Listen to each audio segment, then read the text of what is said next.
पश्चिम Bangal Durgapur IQCity medical college अस्पताल की द्वितीय वर्ष की छात्रा के साथ रेप मामले को लेकर रविवार को भाजपा सांसद Locket Chatterjee Durgapur ITQC medical college अस्पताल पहुंच गई, जहां उन्होंने अस्पताल प्रबंधक से बात करने की कोशिश की, पर अस्पताल के गेट के सामने तैनात अस्पताल के सुरक्षा कर्मियों ने उनको अस्पताल के भीतर प्रवेश करने नहीं दिया। इस दौरान उनकी और अस्पताल के सुरक्षा कर्मियों के बीच तू मैं हो गई। इस दौरान उन्होंने अस्पताल के सुरक्षा कर्मियों को कहा कि जिस तरह वह आज अपनी ड्यूटी निभा रहे हैं, वैसी ड्यूटी अगर वह पहले निभाते तो मेडिकल छात्रा के साथ इतनी बड़ी जघन्य घटना नहीं होती। उन्होंने भाजपा सहित राज्य उत्तर प्रदेश की तुलना करते हुए कहा कि उत्तर प्रदेश में इस तरह की घटना को अंजाम देने वालों को एनकाउंटर किया जाता है, जो बंगाल में नहीं होता।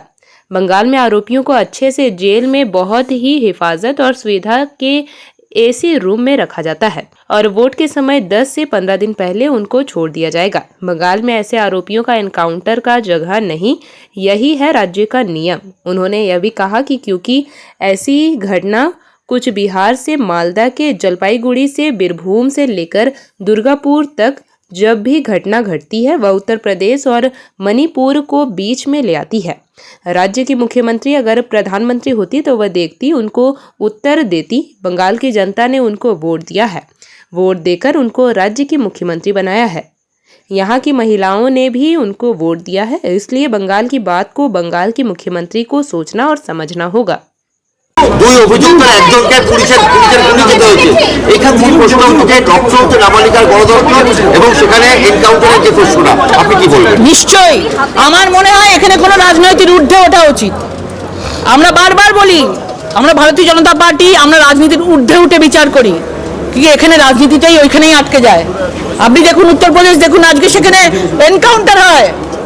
আজকে আমাদের এখানে বাংলার জায়গায় আজকে এনকাউন্টার হয় না, তাদেরকে বরণ করে আজকে সুন্দর করে জেলের মধ্যে দেখবেন সুন্দর করে AC ঘরে তাদেরকে রেখে দেওয়া হবে, 10-15 দিন পর ভোটের জন্য ছেড়ে দেওয়া হবে।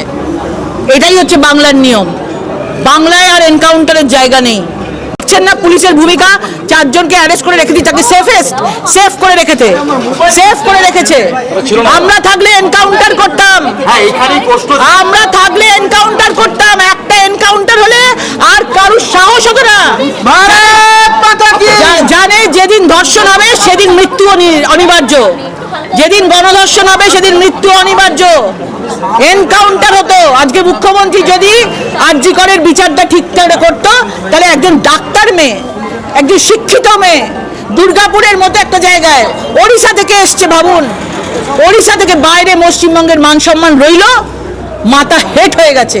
আর উনি যখন বলছেন আজকের ডেটে দাঁড়িয়ে পশ্চিমবাংলার মহিলারা যেভাবে এগিয়ে যায়, যেভাবে নাম হয়েছে, আজকে মমতা বন্দ্যোপাধ্যায়ের সময়ে একজন মহিলা মুখ্যমন্ত্রী, উনি বলছে রাত্রিবেলা বেরোবে না। মেয়েরা রাত জাগছে আর মেয়েরা রাত্রিবেলা বাইরে বেরোবে না। দিদি আপনাদের পুলিশের ভয়, এই যদি ঢুকতে না দেওয়া হয় কি করবেন আপনারা? এখন যা পরিস্থিতি, চিন্তা করুন না, আমরা সেল থেকে ছাড়বো। লকেট চট্টোপাধ্যায় দীর্ঘক্ষণ ধরে লড়াই করছে, সেল থেকে ছাড়বো। আর যে হচ্ছে তোমার দুর্গাপুরটাকে দাদা সারা বাংলা চলছে, দাদা এমার্জেন্সি গেট বন্ধ করে দিয়েছে।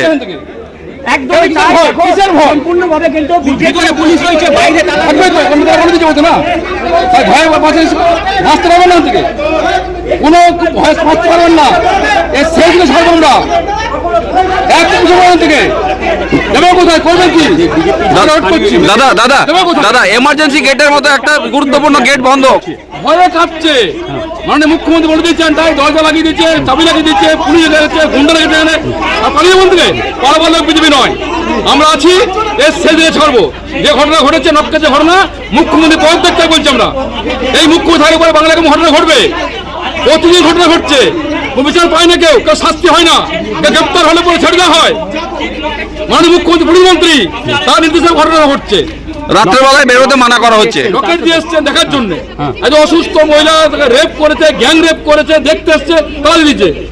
কিসের ভয়? আমরা সেই জিনিস ছাড়বো। দাদা এমার্জেন্সি গেট বন্ধ এবং রাত্রেবেলা বেরোতে মানা করা হচ্ছে, ডাক্তারি বলেছে রাত্রেবেলা বেরোতে মানা করা হচ্ছে মহিলাদের। কেন? কারণ কি?